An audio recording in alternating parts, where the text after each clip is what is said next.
Hello all of you, welcome back to my channel. मैं आज आप लोगों के लिए लेकर आ चुकी हूँ एक कलेक्टिव रीडिंग, जिसका टॉपिक रहने वाला है उनकी रोमांटिक फीलिंग्स आपको लेकर। यानी कि आपके जो पर्सन है, पार्टनर है, उनकी रोमांटिक फीलिंग्स क्या हैं आपको लेकर हम ये जानेंगे। ये रीडिंग जनरल है, कलेक्टिव है। हो सकता है कि आपकी सिचुएशन के साथ एक्यूरेटली रेजोनेट करे, हो सकता है सिर्फ कुछ % रेजोनेट करे। तो ओपन माइंडेड होकर सुनिएगा और ज़बरदस्ती अपने आप को रीडिंग में फिट इन करने की कोशिश मत कीजिएगा। जितना आपके साथ रेजोनेट होता है उतना ही एक्सेप्ट कीजिए and leave the rest. Okay, ये रीडिंग सभी ज़ोडिएक साइंस के लिए है, हर उम्र के व्यक्ति के लिए है, टाइमलेस है। आप जब भी इस वीडियो तक पहुँचेंगे यह आपके साथ तभी रेजोनेट करेगा। ओके, तो आइए देखते हैं उनकी रोमांटिक फीलिंग्स आपको लेकर क्या है। So here we have our first card. Oh my god. Oh my god. Nice. Interesting. सबसे पहली चीज़ जो मुझे यहाँ दिख रही है, हो सकता है व्यूवर्स जिस पर्सन के लिए आप ये रीडिंग देख रहे हैं उनके साथ आपकी बातचीत बंद है, उनके साथ आपका कम्युनिकेशन नहीं है कोई। उनके साथ हो सकता है कि नो कांटेक्ट सिचुएशन में है, या ब्रेकअप हो चुका है, या डाइवोर्स, या सेपरेशन, लेकिन डिस्टेंस नज़र आ रहा है। आपके पार्टनर शायद आपसे दूर हैं। ये एक फिज़िकल डिस्टेंस भी हो सकता है, जैसे जोग्राफिकल डिस्टेंस, अलग सिटी, अलग कंट्री, या अलग टाउन, या अलग स्टेट, ऐसा कुछ हो सकता है। डिस्टेंस ये इस प्रकार का भी है, या फिर ये इस तरह का डिस्टेंस भी है कि जहाँ पर आप लोगों के बीच सेपरेशन हो चुका है, ब्रेकअप या no communication, no contact situation है। लेकिन ऐसा लग रहा है व्यूअर्स कि ये दूरियों के बाद ना आपके पर्सन आपको मिस बहुत कर रहे हैं। Yes, this person is missing you a lot.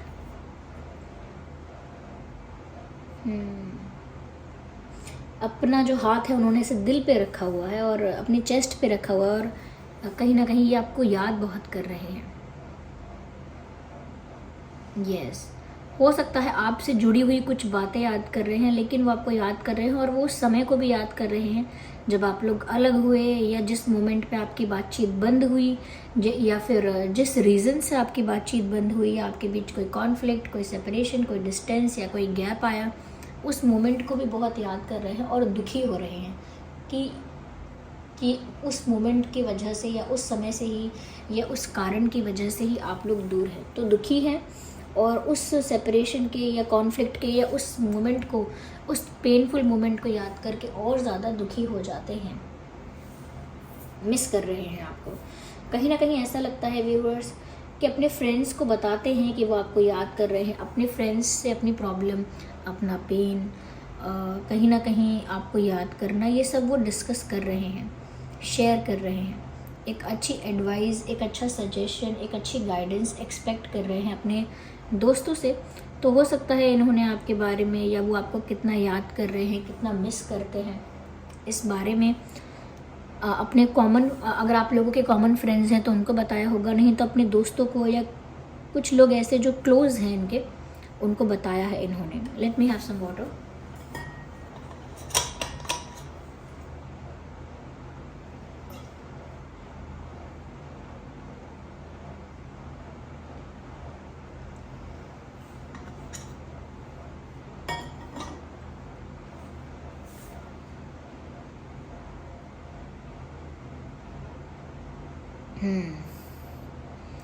तो ऐसा लगता है कि जैसे इन्होंने किसी को बताया है, अपने दोस्तों को या किसी को तो बताया है, और ये सपोर्ट चाहते हैं किसी तरह का, कोई इन्हें बता दे कि अब क्या करें, कोई इन्हें बता दे कि अब सही क्या है, इन्हें आगे बढ़ के क्या करना चाहिए, या इन्हें वेट करना चाहिए, मूव ऑन करना चाहिए, अब क्या करना चाहिए, कैसे इनका मन शांत होगा। तो आई थिंक ये बहुत ज़्यादा आपको मिस करते हैं। ये किसी को बताया है, किसी से एडवाइस भी चाहते हैं, और कहीं ना कहीं अपने फ्रेंड्स से सजेशंस या गाइडेंस ले भी रहे हो सकते हैं। यस, मुझे ऐसा लगता है व्यूअर्स कि कहीं ना कहीं ये जो इंसान है, इन्होंने इस तरह से महसूस करना शुरू किया है कि जैसे अब वो इस कनेक्शन को समझने लगे हैं। तो उनके लिए ना ये कनेक्शन एक एक रिफ्रेश्ड न्यू और एक फ्रेश कनेक्शन जैसा हो गया। यानी कि अब वो आपके लिए वही पर्सन हो, आप वही वो हैं, वही ज़िंदगी है, वही कनेक्शन है। लेकिन अब उन्हें ऐसा लगता है, जब उन्हें आपके लिए फील होना स्टार्ट हुआ है कि वो आपको मिस कर रहे हैं, आपको पाना चाहते हैं, या आपसे मिलना चाहते हैं, या आपको याद कर रहे हैं। यहाँ पर ऐसा भी लग रहा है जैसे ये आपको किस करना चाहते हैं। तो जैसे जैसे ये आपको याद कर रहे हैं, या जैसे जैसे ये सेपरेशन, ये डिस्टेंस उनको खलने लगा है, चुभने लगा है, तब से उनको ऐसा एहसास होने लगा है कि जैसे उनके अंदर नई फीलिंग्स जनरेट हो रही हैं, न्यू फीलिंग्स जनरेट हो रही हैं। एक नए तरह का प्यार में एक फ्रेशनेस, एक न्यूनेस उनको फील हो रही है कि जैसे उन्हें नया नया प्यार हुआ है, जैसे उन्हें पहला पहला प्यार हुआ है। इस तरह का अट्रैक्शन, इस तरह का मिस करना, इस तरह की केमिस्ट्री फील करना, ऐसा सब कुछ उनके साथ हो रहा है। कुछ इस तरह से वो आपकी तरफ अट्रैक्ट हो रहे हैं, कुछ इस तरह से वो आपके लिए रोमांटिक फील कर रहे हैं कि जैसे ये सब कुछ बहुत नया है। ओके, तो क्योंकि उनको इस प्यार का एक रियलाइजेशन हुआ है, अलग होके, सेपरेट होके, या डिस्टेंस आया जो है, उस वजह से उनको ये प्यार ज़्यादा रियलाइज़ हो रहा है, या वो इस प्यार को ज़्यादा एक्सपीरियंस कर पा रहे हैं, ज़्यादा अंडरस्टैंड कर पा रहे हैं। और तभी मैंने आपसे बोला कि अब इन्हें ऐसा लगने लगा है कि जैसे अब ये इस कनेक्शन को समझने लगे हैं। पहले तो बस ये कनेक्शन था, लेकिन उतनी अंडरस्टैंडिंग या उतना डीप रियलाइजेशन इस कनेक्शन को लेकर नहीं था, जो कि अब हो रहा है। नाउ दे हैव रियलाइज्ड कि ये कनेक्शन इम्पॉर्टेंट क्यों है, क्योंकि इस कनेक्शन के बिना उनको कितना सूनापन, अकेलापन और खालीपन लग रहा है।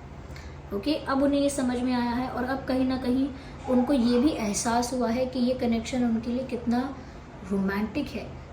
ये कनेक्शन उनके दिल में कैसे फीलिंग्स जनरेट कर रहा है, आपकी वजह से उनके अंदर किस तरह से प्यार उमड़ उमड़ के आ रहा है, ये जनरेट हो रहा है। ये romantic feelings, fresh new romantic feelings जैसे होती हैं किसी इंसान के अंदर जब किसी को पहला पहला प्यार होता है, उस तरह की न्यू और फ्रेश रोमांटिक फीलिंग्स उनके अंदर जनरेट हो रही हैं।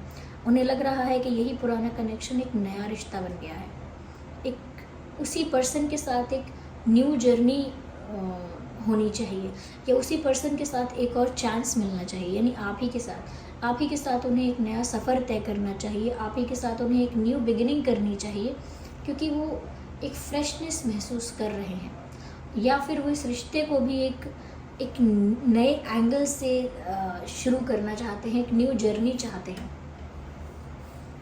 क्योंकि उनके अंदर जो रोमांटिक फीलिंग्स अब जनरेट हो रही हैं ना व्यूअर्स, वो पहले इतनी नहीं थी। इसीलिए ये इंसान अब ज़्यादा इस प्यार को रोमांटिकली महसूस कर रहे हैं। यहाँ पर ऐसा भी लगता है व्यूअर्स कि ये जो इंसान है, ये बहुत ज़्यादा रोमांटिक फील भी कर रहे हैं, जैसे अट्रैक्शन फील कर रहे हैं आपके लिए, ये केमिस्ट्री बहुत फील कर रहे हैं, क्योंकि यहाँ पर कार्ड भी है रोमांटिक फीलिंग्स का। Look at this, romantic feelings and they both are kissing each other. तो एक किस भी हो रहा है, एक बैक पीछे से एक हग भी हो रहा है। तो कहीं ना कहीं ये आपको हग करना चाहते हैं, ये आपको किस करना चाहते हैं, और इनकी फीलिंग्स जो हैं वो रियल हैं, क्योंकि मैसेज भी यही है। Your feelings are real and worth exploring. यानी कि आपकी जो फीलिंग्स हैं उनको सप्रेस मत कीजिए, दबाइए मत, क्योंकि आपकी फीलिंग्स रियल हैं और वर्थ एक्सप्लोरिंग है। यानी कि दबाने के लिए नहीं है, छुपाने के लिए नहीं है। ओके, एक्सप्लोर कीजिए उस प्यार को जो आपको अब महसूस हो रहा है, जो कनेक्शन आपको अब फील होने लगा है। उसमें टाइम देना है, उसमें इंटरेस्ट लेना है, और वो इंटरेस्ट नेचुरली डेवलप हो रहा है, क्योंकि तभी तो उन्हें इतना रोमांटिक फील हो रहा है, और आपको किस करने की, आपको हग करने की इच्छा भी हो रही है। Beautiful.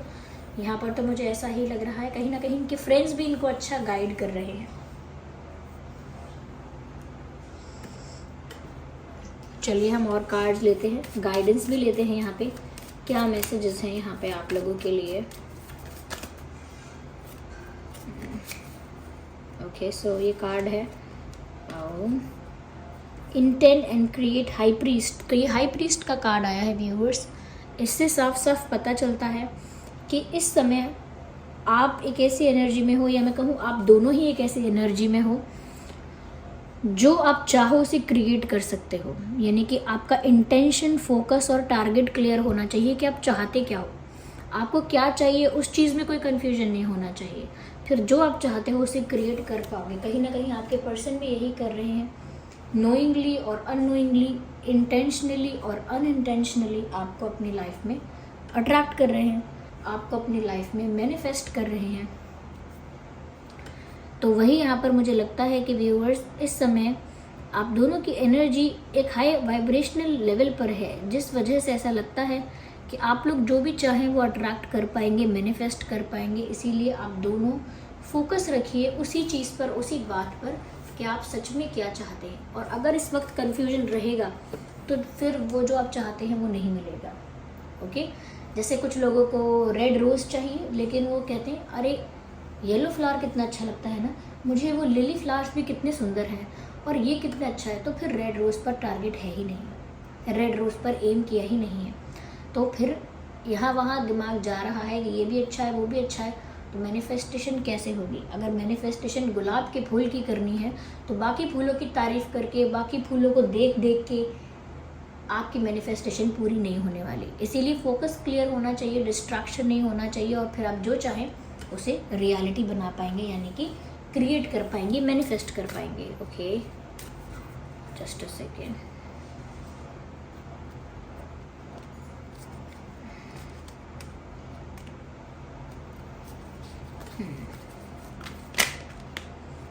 Card at one time. देखिए अभी कार्ड अनफोल्ड हो रहा था, मैंने इसको वापस डेक में रख दिया था और शफल करना स्टार्ट कर दिया था और दोबारा ये कार्ड आ गया। Learn from your spiritual experiences. तो सीखना है। जो भी व्यूवर्स आप लोगों के साथ अभी तक हुआ है वो एक स्पिरिचुअल एक्सपीरियंस था, आप लोगों को एक लेसन देने के लिए, आप लोगों को टीचिंग्स कुछ सिखाने के लिए। ओके, सो इससे जो आपने सीखा है या जो भी एक्सपीरियंस इनके साथ हुआ है और आपने इस एक्सपीरियंस से जो भी सीखा है उसे कैरी फॉरवर्ड करना है, क्योंकि अभी कनेक्शन एंड नहीं हुआ है। There are possibilities. Okay, there is more to see. अभी बहुत कुछ बाकी है होना। ओके, अभी बहुत कुछ होना बाकी है, लेकिन अभी तक का जो एक्सपीरियंस था वो आपको जो सिखा के गया है कि कनेक्शन की वैल्यू क्या है, आपके पार्टनर की और आपके पार्टनर की नज़र में आपकी वैल्यू क्या है, ये कनेक्शन कितना इम्पॉर्टेंट है। ओके, आप लोगों के बीच रोमांस कितना इम्पॉर्टेंट है, बहुत सारी बातें आपको समझ में भी आई, और जो भी इश्यूज़ हुए उसकी वजह से भी काफ़ी कुछ आपको सीखने समझने को मिला। तो अब तक ये जो जर्नी थी, ये जो भी जैसी भी जर्नी थी, जैसे भी एक्सपीरियंसेस थे, इनसे आपको जो सीखने को मिला उसे आपको कैरी फॉरवर्ड करना है। ओके, क्योंकि ये जो सीख मिली है, ये जो लेसन आपको मिला है, ये आपको काम आने वाला है। I need one card at one time. Okay, यहाँ सन का कार्ड आया है, इसका मतलब ये है व्यूअर्स कि आगे आपकी जर्नी बहुत ब्यूटीफुल है, बहुत हैप्पीनेस है, बहुत सेटिस्फैक्शन है, बहुत सक्सेस है, बहुत इमोशनल फुलफिलमेंट है। मैं यहाँ पे ये कहूँगी क्योंकि आपकी रीडिंग को सन जो है वो ब्लेस कर रहा है, और सन कार्ड जो होता है वो बहुत पॉजिटिव कार्ड होता है। इससे पॉजिटिव कार्ड कोई नहीं कह सकते, यही है। ओके, इसमें हैप्पीनेस बहुत है, सेटिस्फैक्शन बहुत है व्यूअर्स आप लोगों के लिए। तो ये जो कनेक्शन है ना व्यूअर्स, अभी आगे बढ़ेगा, इसमें आगे जाकर काफ़ी सारी खुशियाँ, काफ़ी सारा इन्जॉयमेंट, काफ़ी सारा हैप्पीनेस आप लोगों के लिए है। तो बहुत सारे सरप्राइजेस आपका इंतज़ार कर रहे हैं। अभी अब तक जो कुछ हुआ था वो सिर्फ एक स्पिरिचुअल एक्सपीरियंस था, जिससे आपको सीख लेनी है और आगे बढ़ना है, और आगे आपके लिए खुशियाँ ही खुशियाँ हैं, रोशनी ही रोशनी है, और आगे पॉसिबिलिटीज़ ही पॉसिबिलिटीज़ हैं। बस आप अपना फोकस और इंटेंशन क्लियर रखिए, बाकी आप जो चाहते हैं उसे क्रिएट कर पाएंगे, मैनिफेस्ट कर पाएंगे। ओके, थोड़ा फ्री फील कीजिए। ओके, थोड़ा आज़ाद महसूस कीजिए, फ्री फील कीजिए और लाइट महसूस कीजिए। थोड़ा लाइट हो जाइए, ज़्यादा स्ट्रेस, ज़्यादा हैवी या ज़्यादा नेगेटिविटी ऐसा कुछ नहीं, बस लाइट हो जाइए, सब कुछ रिलीज़ कर दीजिए, खुद हल्के हो जाइए और फ्री हो जाइए। और डेस्टिनी आपको जिस डायरेक्शन में लेकर जा रही है चलते जाइए, क्योंकि आप सही डायरेक्शन में जा रहे हैं। ओके, आप लोगों के जो रोमांटिक फीलिंग्स एक दूसरे के लिए हैं या कनेक्शन जैसा भी चल रहा है, मैं तो अभी ये कहूँगी कि अभी आगे इंटरेस्टिंग चीज़ें होने वाली हैं। There is more to see, there is more to experience. अभी बहुत कुछ है अभी देखने के लिए इस कनेक्शन में, अभी बहुत कुछ है इस कनेक्शन में एक्सपीरियंस करने के लिए। Okay, so this is not the end, this is just the end of the beginning. Okay, this is just the end of the beginning. Ignore the background noise. तो ये अब क्या हो गया, ये इतनी आवाज़ें क्यों आने लगी? People started talking. Okay, now they're quiet I think. तो बस यही कि this is just the end of the beginning. शुरुआत का ही अंत है, लेकिन पूरी कहानी का अंत ये नहीं है.